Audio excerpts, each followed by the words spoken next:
Selamat pagi. Masih bersama dengan saya Miss Grace di dalam program Sarapan Sorgawi. Mari kita naikkan dulu pujian Selamat Pagi Bapa.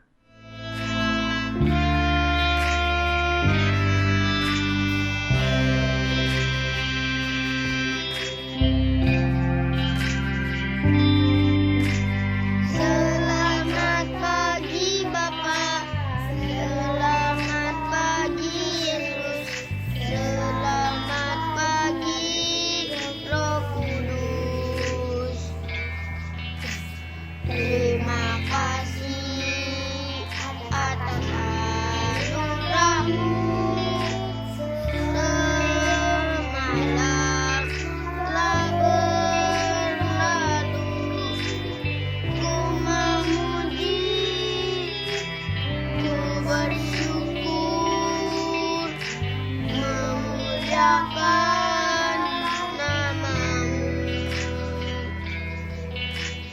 Allah Bapa, Putra Roh Kudus, terima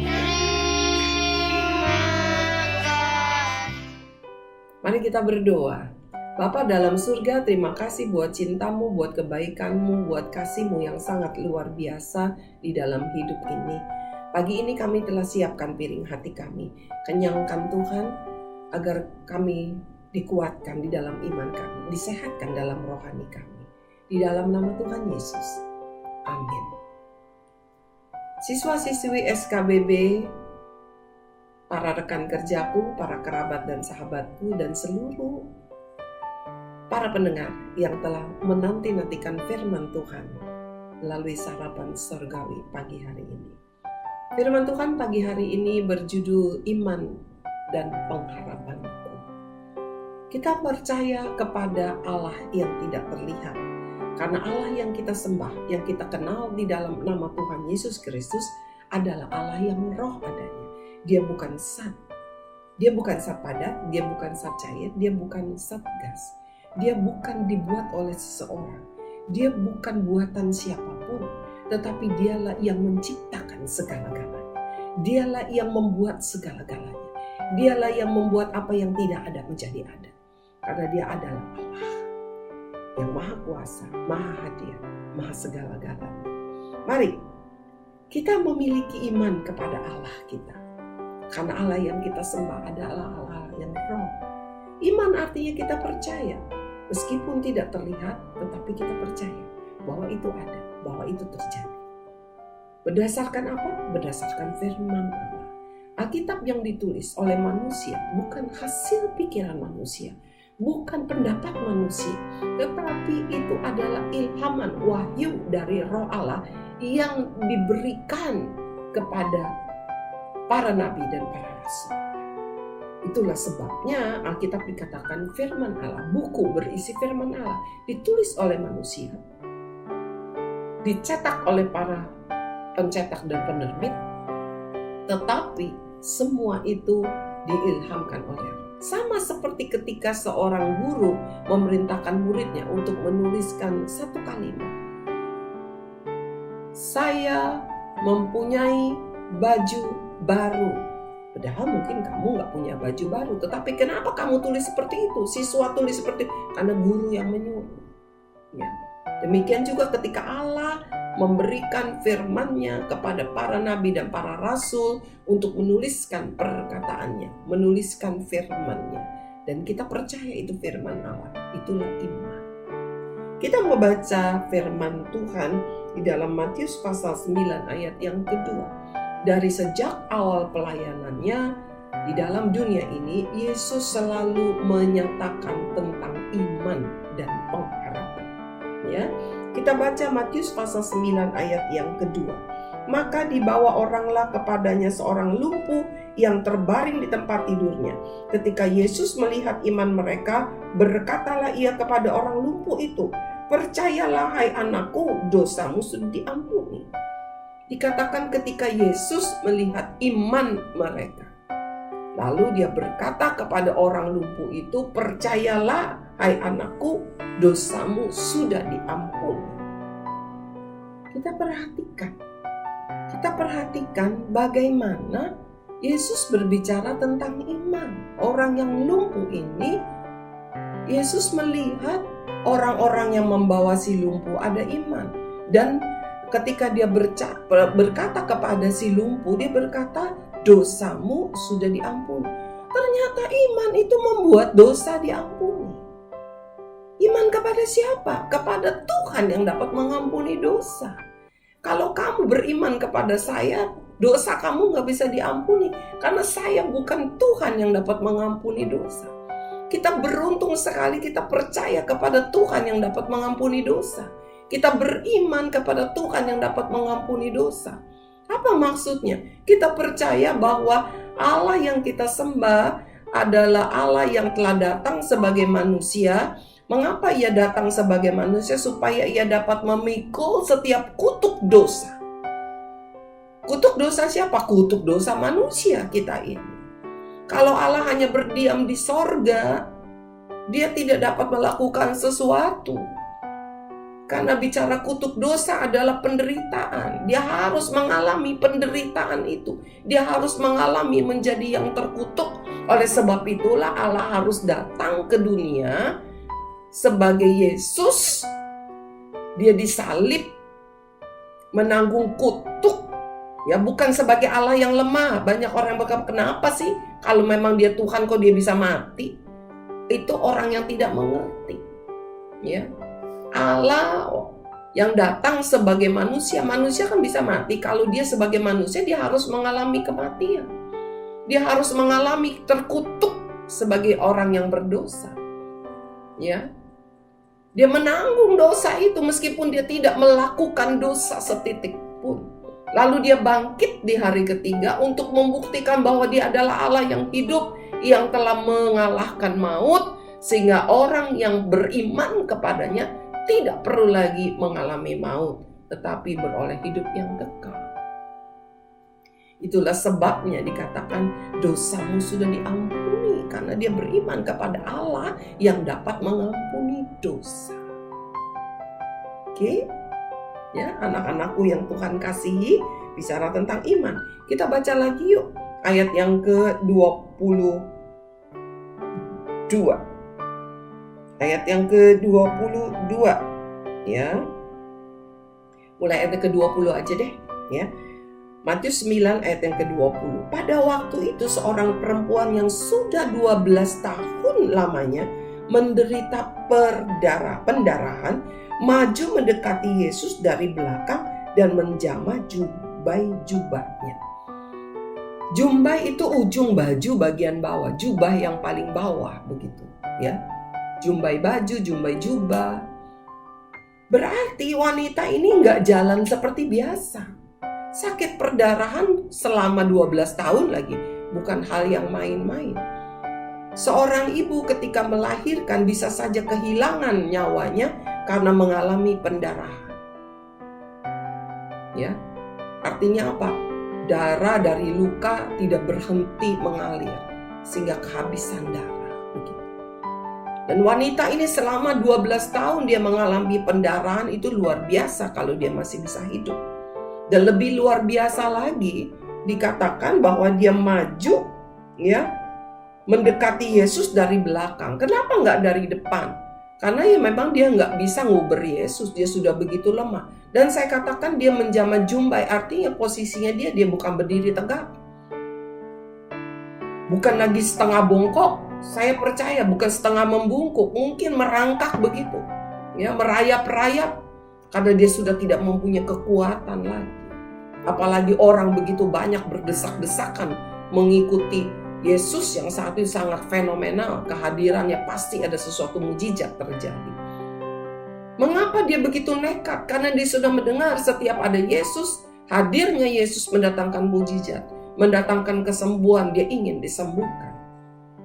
Keinginannya itulah, dia percaya. Dikatakan ayat yang ke-21 kita lihat. Karena katanya dalam hatinya, asal ku jamah saja jubahnya, aku akan sembuh. Dia percaya kalau dia pegang jubahnya aja, gak perlu didoain lagi, gak perlu bertatap muka lagi, dia pasti akan sembuh. Itulah iman. Belum terjadi tetapi dia percaya. Itulah iman. imannya nggak salah. Kenapa? Imannya kepada Allah yang membuat mukjizat. Allah pembuat mukjizat. Tadi iman kepada Allah yang bisa mengampuni dosa, sekarang iman kepada Allah pembuat mukjizat. Luar biasa sekali. Kita baca ayat yang ke-22. Tetapi Yesus berpaling dan memandang dia serta berkata, teguhkanlah hatimu, hai anakku, imanmu telah menyelamatkan engkau. Maka sejak saat itu sembuhlah perempuan itu. Coba. Iman yang mengampuni dosa, iman yang melakukan mukjizat, ya. Lalu dikatakan lagi iman yang menyelamatkan. Wow, luar biasa. Iman kepada siapa? Iman kepada Allah yang kita sembah, Yesus Kristus Tuhan. Alkitab tidak berbicara tentang iman kepada Allah yang lain. Ada banyak kisah orang-orang bangsa-bangsa yang beriman kepada Allah yang lain, dan hukumannya adalah maut, murka Allah. Kita bersyukur, kita berbicara, kita belajar, kita mengenal, kita dipilih untuk percaya kepada Allah, beriman kepada Allah yang mengampuni dosa, Allah yang melakukan mukjizat, yang menyembuhkan, Allah yang menyelamatkan. Dan kepada Allah yang sedemikianlah yang kita kenal di dalam nama Yesus Kristus Tuhan, kepada Allah itulah kita berharap. Karena iman tanpa perbuatan mati. Ya. Artinya ketika kamu percaya kepada, kamu beriman kepada Yesus Tuhan, lalu kamu belajar, kamu bilang, nggak mungkin lah saya bisa, saya nggak mungkin.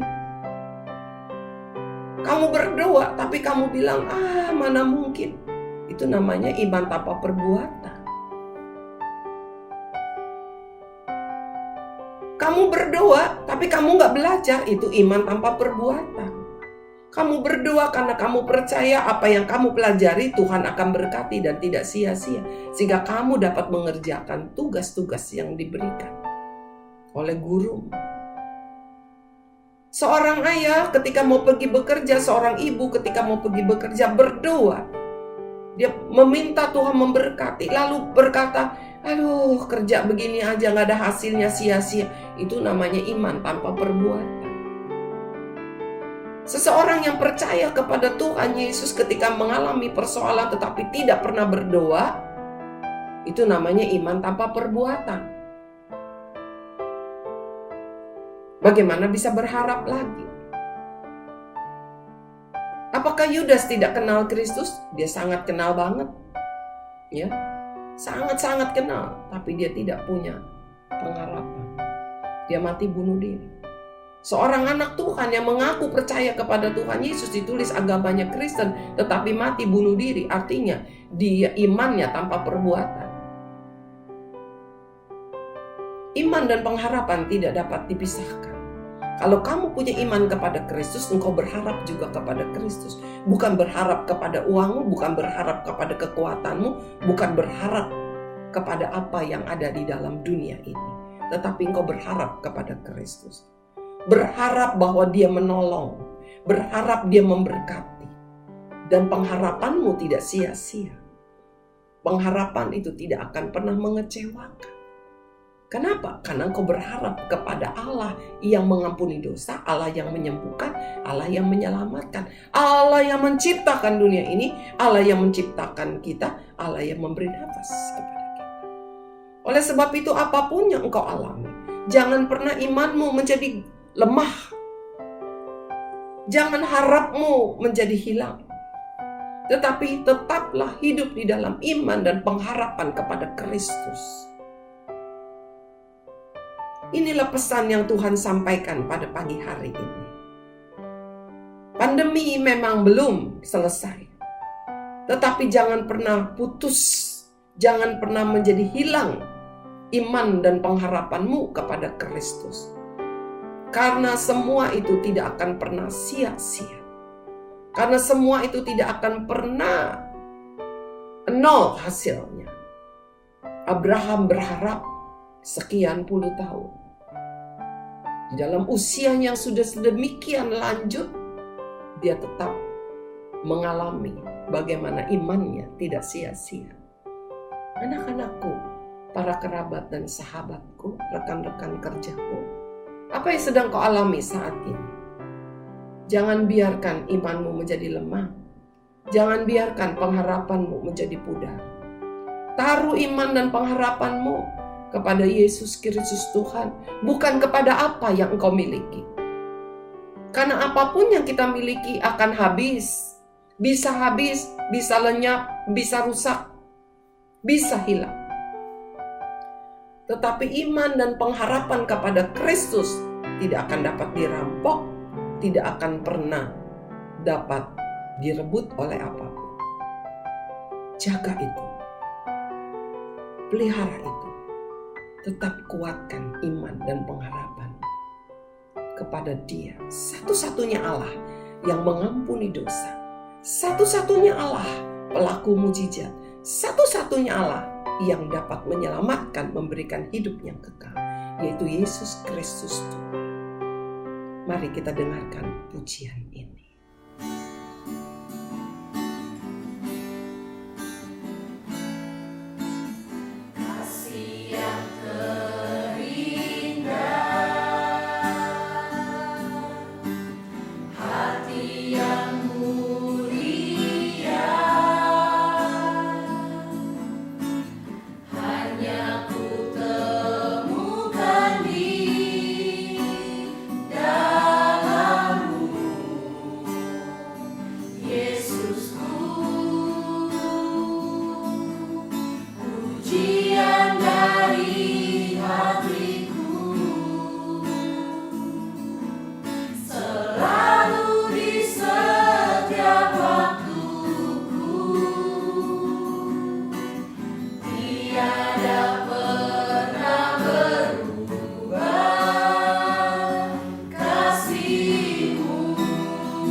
Mari kita berdoa.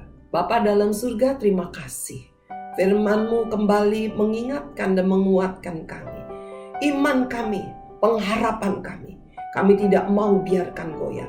Ada banyak angin yang angin kehidupan, yang ingin supaya iman kami menjadi patah, pengharapan kami menjadi lenyap. Tetapi Tuhan, terima kasih, tangan kasih-Mu, tangan yang berlubang paku itu, melalui Roh-Mu yang kudus, berdiam di dalam hidup kami, yang telah dicurahkan kepada setiap kami. Menjaga iman kami, menguatkan iman kami, menguatkan pengharapan kami.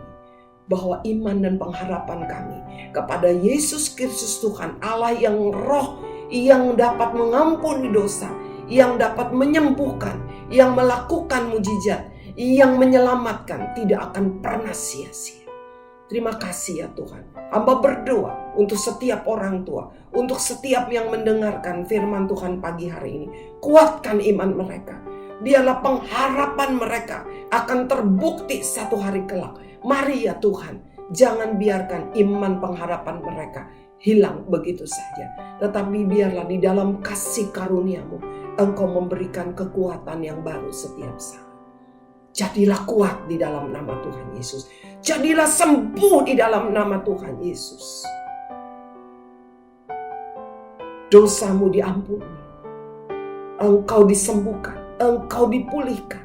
Dan ada keselamatan, hidup kekal di dalam Yesus Kristus. Terima dengan iman. Terima kasih Tuhan Yesus. Kami terima. hanya di dalam nama Tuhan Yesus. Amin. Tuhan yang kita sembah, Allah yang roh, Yesus Kristus Tuhan namanya. Dia tidak pernah membiarkan apapun yang menjadi iman pengharapan kita menjadi sia-sia. Karena Dialah yang telah berjanji, yang telah menggenapi setiap janji-janjinya.